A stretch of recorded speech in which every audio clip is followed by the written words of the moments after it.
This is my sawmill. I'm done with all my projects, so I'm going to sell it. But I guess I should do a review first. Some of my comments in some of the earlier videos were not nice. I really wasn't doing a review on them, I was just showing this thing in action. Anyway, let's talk about it. Why did I buy it in the first place? Because I wanted to use the wood on my property to actually build some storage, and I got some decking for my trailer. And I'm using eastern cedar, which people love to hate it around here. So I'm able to get it pretty easily. My place had some nice stuff, and my neighbor just gave it to me as long as I cut it. Why did I pick out Mechmaxx? You know, the name that looks good but doesn't roll off the tongue. Price. Their free shipping really kept the price low. Everybody else, it just was the same size and features. They're all about the same. And this was the best price.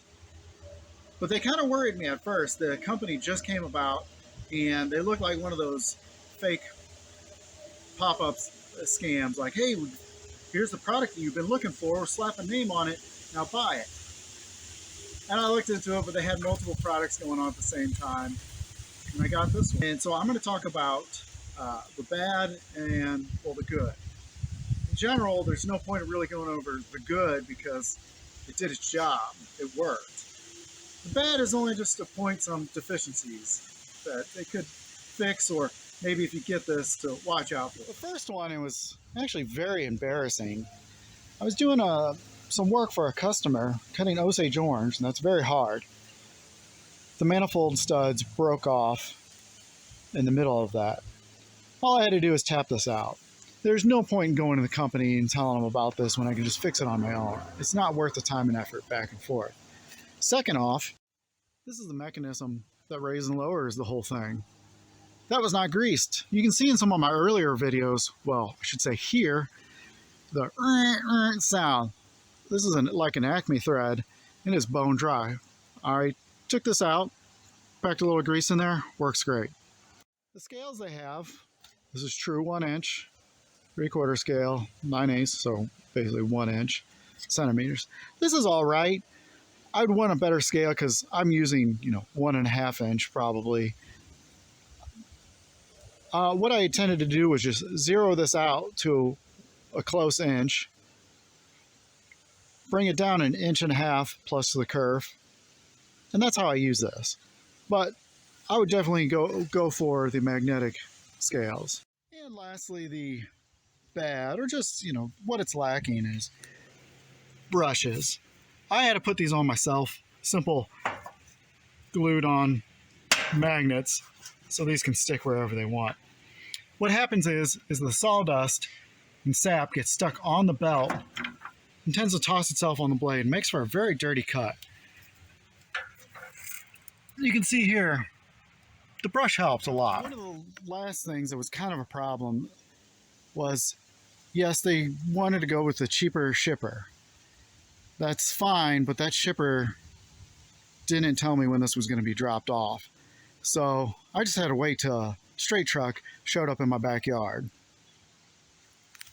Now all the goods, I mean, it's pretty much the same design as every other one. Here's your water meter, metering device. It's just a screw in and out. And that controls the flow on the blade, and that's all fine.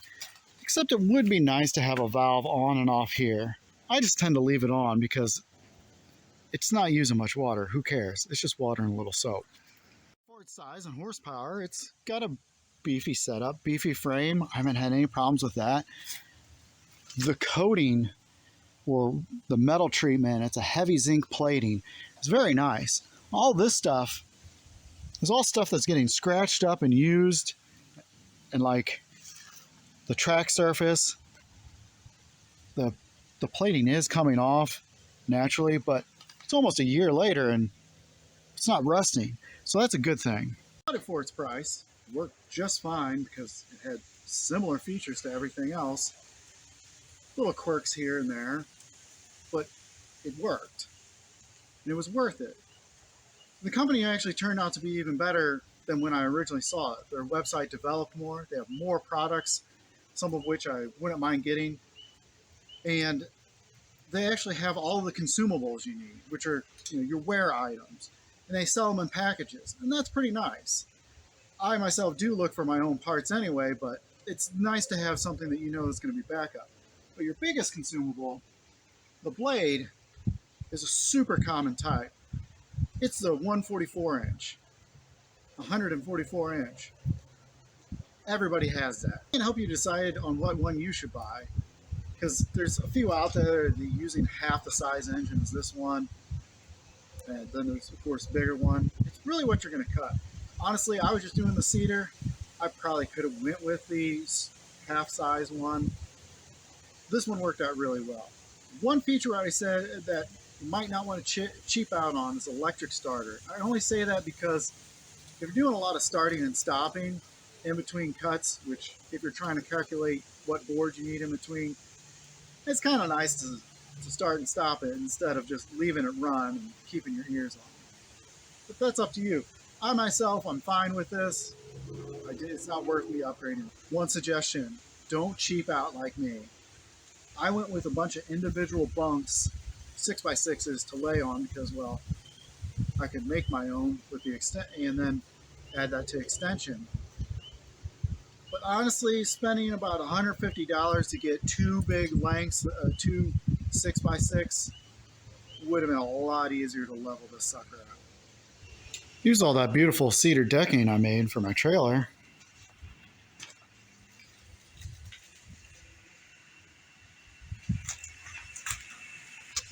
And here's that storage unit that I built.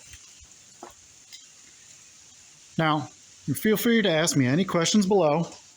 Also, there's coupon and affiliate link below.